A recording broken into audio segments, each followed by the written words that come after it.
کرمینل مقدمه دا په څه باندې کمزوري کیږي، دا په څه باندې مضبوطیږي، کرمینل مقدمه کې به تاسو ته انصاف څنګه میلاویږي، دا انتهایی اهمې خبرې دا به نن تاسو زده کوئ. د بدقسمتۍ نه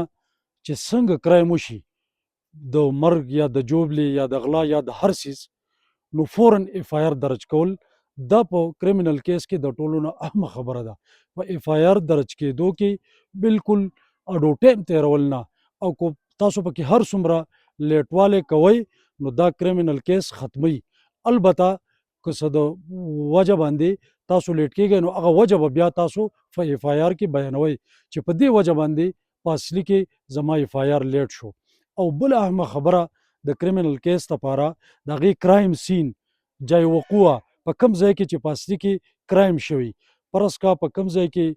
مرګ یا جوبله شوې ده، د هغې ځای ټول کرایم سین چې دی دا محفوظ ساتل، د پولیسو د راتلو پورې د هغې بالکل حفاظت کول، او په هغې ځای کې چې څه پراته دي نو دا ټول څیزونه هغه د ستاسو د دې کرایم متعلقي نو دغه پولیسو ته حواله کول، د دې یو ویډیو جوړول، پټوانو له ایستل، او دا ده چې د دې انتهایی حفاظت کول. خاص کر د مرګ او د جوبلې په کیس کې کومه وینه چې په دغه ځای باندې پرته یا کومې خول کارتوسي، د دې څیزونو ډېر زیات حفاظت کول. او بیا دا ده چې هغه زخمی یا مړی دا پورن اسپتال ته رسول، او دا ټول احتیاط یو په دې کریمینل کیس کې چې ستا کومه کهاني په اف آی آر کې نو چې دا کهاني ستا د دې کرایم سین د دې نقشې مطابق، د دې سایټ پلان مطابق او د میډیکل ریپورټ مطابق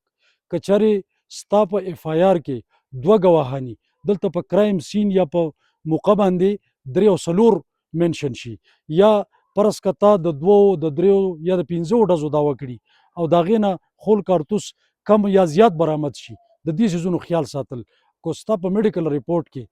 ډز په ښي طرفي او په اصلي کې تا په اف آی آر کې یا تا په پولیسو ته په وینا کې د کرایم سین د ایکسپلینیشن په وخت باندې چپ طرف خولی یا نور داسې څه ډفرنس راغی په دې کې نو دا ستا کیس په اصلي کې ختموي. حق ال هغې نه به تا ته حاصلېږي چې د حق د حاصلولو